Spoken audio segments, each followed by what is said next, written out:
Hey guys, welcome back to a brand new build with me at Random Review Squad. Today you will be looking at a keyboard build for one of my close friends, and it's a budget build, so strap yourselves in for really good parts at a really cheap price. First off, we have these AKKO laser PBT Doubleshot keycaps for $40 from Carousel. Then we have this TOFU65 burgundy red. Yes, I know it's a TOFU65 case for $120, and it also included the PCB, the polycarbonate plate, and the stabilizers. The only issue is it came with sticker marks that we had to remove. This is the DZ65 RGB PCB, which came with the case decked out full with RGB, but I'm sure my friend is not going to use the RGB. And then this is the polycarbonate plate that you'll be using as well. Really flexible, but I've got a trick for how to put that in. Of course, cord cable, USB-C, $10 only from AliExpress. Cherry MX Black Hyperglides, which was about $36, and I lubed them myself using Krytox 205 grade 0. So let's get into the build straight away. The first thing you gotta do is dismantle the base plate. So there's 4 screws.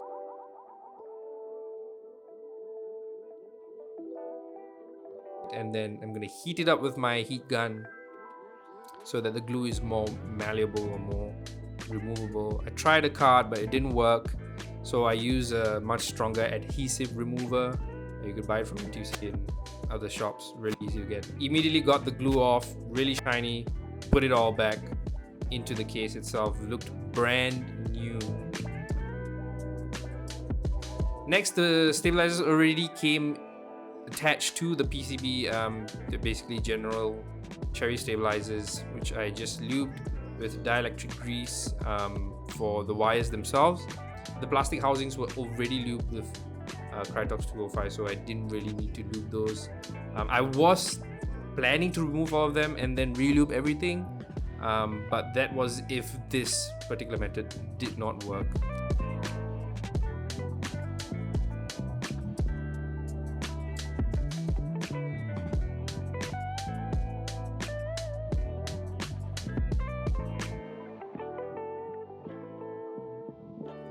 So just quickly attach all the main stabilizer keycaps and then tested it out, and it was completely fine. Everything was working well, everything was good, all balanced. Time to build up the entire keyboard. So first up, the PCB, of course. I'm not going to put anything under it because, you know, that's entirely up to my friend if he wants to do that. If he wants to put any foam or whatsoever inside, he could do that. But this is a tray mount, so it's already pretty close to the bottom. Screw the PCB into the bottom of the case.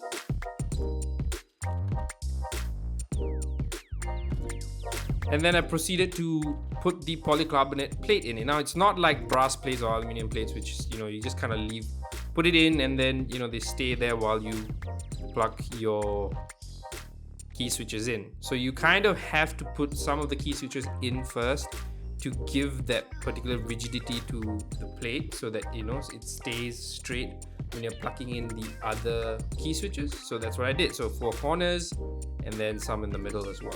You just gotta make sure everything goes in properly so that you don't have any issues later on.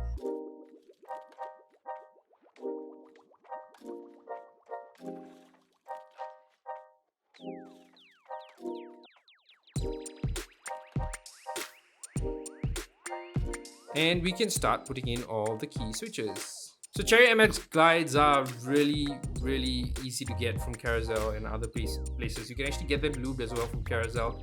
They are decently common and really good linears actually. If you would want to upgrade from, say, milky yellows, I think Hyperglides are pretty much the next place to go.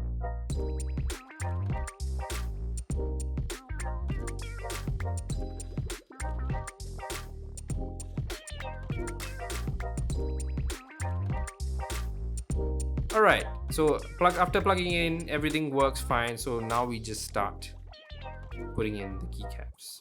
Don't forget to test out every single key switch before putting on the keycaps, or you'll have a really difficult time swapping them out.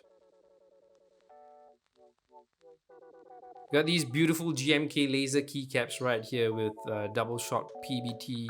I was actually quite surprised at the quality we got it for at about $40. I think AKKO makes pretty good keycaps, even though it's not original GMK.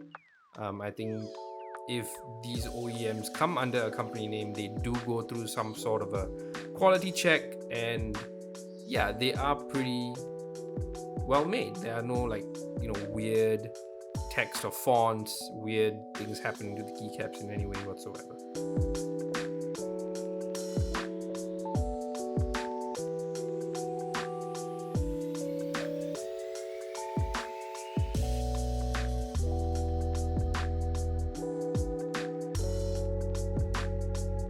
And of course, it's time to connect that $10 cable.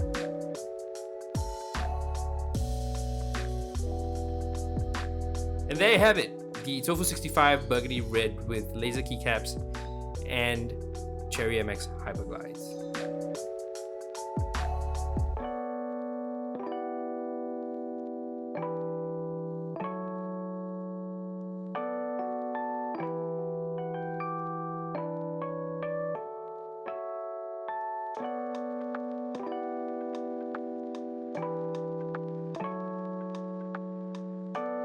Of course, we do have to end every keyboard video with a sound test, so here it is.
Alright guys, there we have it, another beautiful keyboard sounding completely different from whatever I've built previously.